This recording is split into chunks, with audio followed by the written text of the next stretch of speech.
Sunshine Holdings today grappling with the loss of former parliamentarian Bradley Roberts, who served as the company's deputy chairman. In an interview, company chairman Sir Franklin Wilson said Bradley was no ordinary businessman, but a remarkable human being. There is no doubt, said Sir Franklin, that he made quite an impact in a number of ways.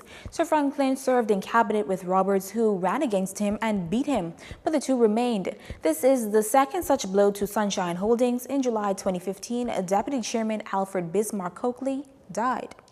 Meantime, hours ahead of an open invitation for PLPs to turn out for a general council meeting last evening, tributes were already being paid to former parliamentarian Bradley Roberts.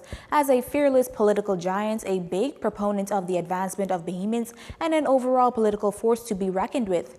Here's PLP Chairman Fred Mitchell, one of several ministers who sat around the cabinet table with Roberts in the Christie-led administration. He was named Chairman Emeritus of the Special Convention on the 28th of July. And he served in that capacity by showing up at the meetings and always being a voice for sound advice, because he had a lot of experience to offer. And the main thing was to give us the energy to keep going. And as I said to your colleagues, as we face this next general election, we'll be winning this one for Brad. In 2009, Roberts ran against the PLP's then-incumbent chairman, Anglerston MP Glenys Hannah Martin, and won. Mrs. Hannah Martin said despite the outcome, the two remained comrades in the struggle. He's had a voracious appetite for the advancement of our people. He was extremely courageous. He was very, very tireless or energized. He didn't seem to get tired at all, because he continued to push himself. And, it's like, I don't know, it's like a big piece of the reality has been pulled out in terms of the political reality. And it's a major loss, because he was 74, but he was very young in a lot of ways. Former PLP Cabinet Minister Obi Wilchcombe said he received a message from Roberts less than 12 hours before learning of his death. Whether inside or outside, Bradley Roberts said Mr. Wilchcombe was always in the game. Whenever people felt down or depressed or feeling that the party was not moving as it should or quickly as it must, he was able to serve to inspire, because they believed in Big Bad Brad, because Big Bad Brad had become a brand in this country that fought against the Free National Movement, against Hubert Ingraham. And Hubert Ingraham at the time was one of the most popular politicians ever.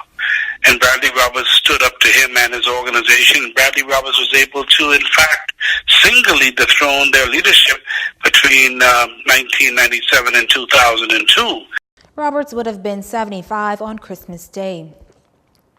Roberts' sudden death also shocking those in the Free National Movement, whose leader, Prime Minister Dr. Hubert Minnis, branded the former cabinet minister as a noted and successful businessman dedicated to public life, contributing in various ways to national development. Dr. Minnis' sentiments were similar to those penned by F&M National Chairman Carl Culmer, who saluted Mr. Roberts for fighting vehemently for his party and proved himself to be a worthy and tenacious opponent on political and national issues.